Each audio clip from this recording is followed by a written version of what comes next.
Hello everybody, my name is Abraham Melchor, and today I'm going to be showing you some of the new features in the Adobe After Effects CC. The first new feature that I'm going to be going over is the Warp Stabilizer VFX. Now, as most of you are familiar with, the other After Effects do come with a Warp Stabilizer, but this is a bit different. Now, traditionally, the Warp Stabilizer will stabilize the whole scene, and with this, the VFX, I can choose to stabilize the screen around a single object while the rest moves around as it was shot. For example, I'm going to be stabilizing the scene of a basketball. Now if we play it,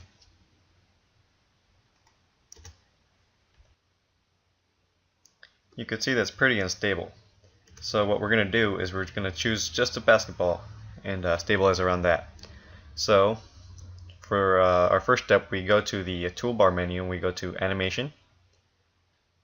And actually we should probably select our scene first. It's a very important step. Go to animation and we go down to the Warp Stabilizer VFX. Now same steps as the traditional Warp Stabilizer.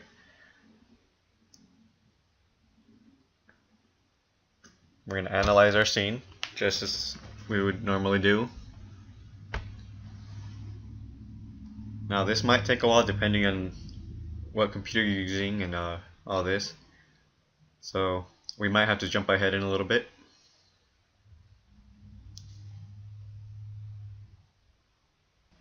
Alright, good. And now that it's done stabilizing, we could go into the advanced window here, the drop down. And we have to select this show track points, and just to make it a little bit more visible, we're going to increase the size of the track points. So I think a little bit bigger. Alright, now what we're going to do is just going to go around selecting all of these track points that we don't want. I'll just delete them. Alright, and now that we're done deleting all the track points that we don't want, before we could go back and play the video, we of course have to let it stabilize the scene over again. But very important step before you start playing the video again, you have to go back and uncheck show track points. If you do not do this, it won't work. Alright, so now that it's done stabilizing, we'll go ahead and do a RAM preview. And as you can see now, the basketball seems to stay in place while the whole scene around it moves just as it was shot before. Very neat trick, so could come in very handy in a lot of different places. Now for our next new feature, I'm going to show you the new Refine Edge tool for the rotoscope. Now traditionally, when we had foregrounds that we wanted to separate from our backgrounds, if they were too complicated, it would have been impossible or too impractical to even try.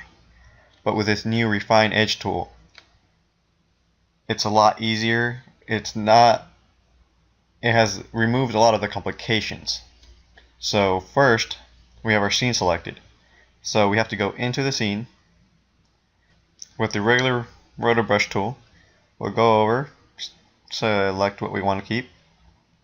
Just very quickly.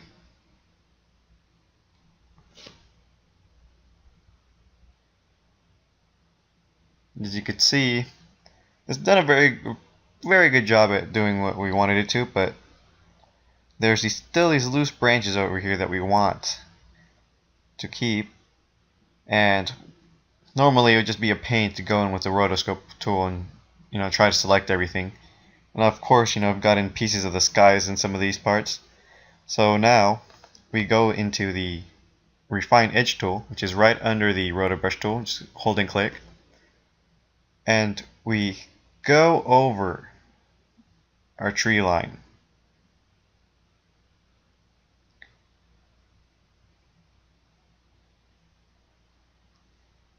So we let it analyze that. Alright, and as you can see, this is what was left behind. And if we go into our new layer, our older layer I mean, Alright, now that we see that's done analyzing, we could bring in a new sky. I have chosen to put in a still, but if you have a video that you want to put in, go ahead and put that in. But for me, I'm going to put in a still of a stormy sky. Let's say I wanted to change that. So I'm just going to go ahead and select that and import it. Just simply drag it underneath my file. Look at that.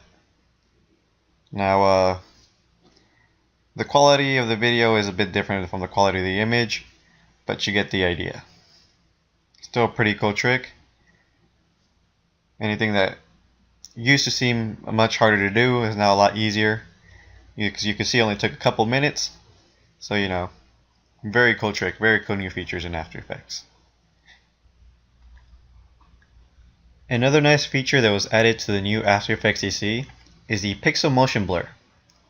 Now with the pixel motion blur, it allows us to make things a lot more realistic or exaggerated as we want. So you see here I have a video of a hummingbird. Now if I play this, you can see it's not as smooth and it's kind of choppy. It's not exactly what we want. So we could just go ahead and jump over to the effects and presets. Now if you don't know what category it falls under, it's very easy. Just type in pixel motion and you can see that it pops up right here, and it's under the time category. So now we just click and drag this over, and for our purposes we're going to change this from 180 to 280.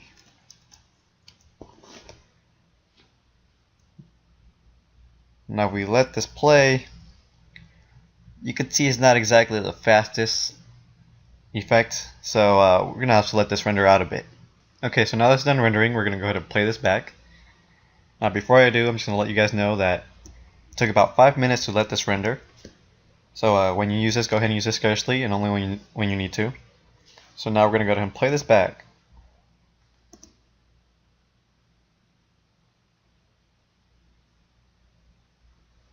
And you can see that's a lot more smooth than what we had before.